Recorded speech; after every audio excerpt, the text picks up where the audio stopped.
les jeudis, l'actualité du sport à venir. Ça se passe avec Mathieu Chanvillard. Ça va, Mathieu? Ça va, Lionel. Bonjour à tous. On parle de Coupe de la Ligue, on parle de Coupe de France. On commence par le handball? On commence par le handball. Ce sont les coupes, fêtes, coupes, bulles, tout ça. Coupe de la Ligue de handball, effectivement, avec Célestat qui participe pour la première fois depuis très longtemps à la finale à 4. Ça marche plutôt pas mal du tout pour les Violets qui sont sur les 5 derniers matchs de championnat sur 2 victoires, 2 nuls contre Montpellier et Chambéry, s'il vous plaît. Et une seule petite défaite. Donc très très belle série pour les Violets. Et puis peut-être ce week-end la cerise sur le gâteau, plutôt le petit nain sur la bûche, vous savez, celui avec la scie et tout là. Puisque Célestat participe donc au Final Four, encore un anglicisme dégueulasse. La finale à 4, demi-finale, finale, regroupée sur un seul week-end, sur un seul lieu. Ça se passe à Toulouse. Grande diagonale donc pour les Violets qui partent demain vendredi pour le Sud. Demi-finale contre Nantes. Ça c'est une équipe qui monte du championnat. Nantes quand même qui doit sa qualification pour les demi-finales à une grosse perf. C'est la seule équipe française à avoir battu Paris cette saison, parce que si Paris en foot ça marche qu'à un cas, en championnat, en handball le Paris version Qatari écrase tout. Ils ont gagné tous leurs matchs de championnat, une seule défaite dans la saison en quart de finale de Coupe de la Ligue.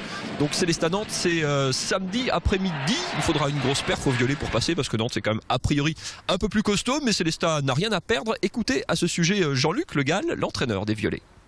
Secrètement, je me disais que cette année, ce qui serait bien, c'est qu'on soit capable de reproduire un peu ce qu'on avait fait en championnat l'année dernière et d'y ajouter, soit en Coupe de la Ligue, soit en Coupe de France, un parcours, je dirais, un peu plus long qu'on avait pu le faire les années précédentes. Donc voilà, la Coupe de la Ligue elle se présente, on va au Final Four, mais voilà, c'est pas du tout un aboutissement. Là on a Nantes qui se présente, on a montré en championnat qu'on n'était pas si loin que ça. Notre objectif c'est de battre Nantes.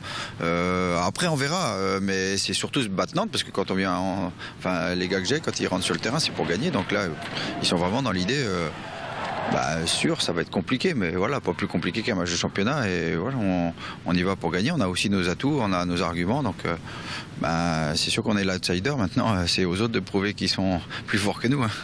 On souhaite le meilleur à Jean-Luc Le Gall, plutôt sur une bonne série. Le match est samedi. Samedi, 14h, à suivre en direct chez nos confrères de Sport Plus. L'éventuelle finale, dimanche après-midi. Handball à football, Coupe de la Ligue à la Coupe de France, il y a qu'un pas. C'est la saison des coupes, Coupe de France. Là, par contre, ça se passe dehors. Donc, mettez une grosse veste si vous voulez aller encourager les derniers clubs alsaciens qualifiés. 5 clubs alsaciens encore qualifiés. Les Orinois jouent samedi. Les Barinois, petite journée en plus de récupération. Les Barinois jouent dimanche. L'affiche samedi, c'est Saint-Louis-Neuweg qui tourne pas mal du tout pour ce début de saison en CFA 2, qui reçoivent Épinal. Saint-Louis qui a signé l'exploit alsacien du tour précédent en éliminant Ajaccio, le Gazélec d'Ajaccio, un club de Ligue 2. Réception d'Épinal, c'est samedi 17h au stade de la Frontière. Et les deux autres clubs orinois encore qualifiés, qui eux aussi marchent très bien, Mulhouse, co-leader en CFA, Colmar 4e de national, se déplacent respectivement à Monceau et Pontarlier.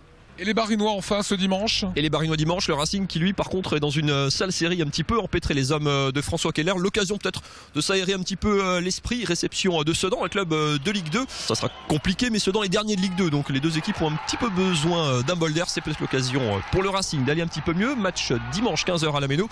Et le petit poussé alsacien, c'est Haguenau, le FRH qui reçoit Thaon-les-Vosges dimanche 16h au Parc des Sports. Pour les qualifier, c'est un peu le tour, c'est un peu la finale pour les clubs amateurs alsaciens, parce que le tour suivant, c'est l'entrée, les 32e de finale, c'est l'entrée en liste des clubs de Ligue 1, et donc la possibilité au tirage en cas de qualification d'aller jouer Paris, Marseille, Montpellier, Lyon au choix. Voilà, on a bien compris. C'est pas au choix, c'est un tirage au sort, on choisit pas. Voilà, on a bien compris des gros enjeux ce dimanche. Des gros enjeux ce dimanche, et donc vous pouvez aller encourager. Alors Pontarlier-Monceau c'est un peu loin, mais Saint-Louis donc samedi après-midi, le Racing dimanche et Haguenau dimanche après-midi également. Mon camarade, c'est terminé cette édition de C'est vous sur 20. Mince alors. Voilà, en sport avec le meilleur du sport, toutes les infos sportives, ce sera lundi dans le Top Sport.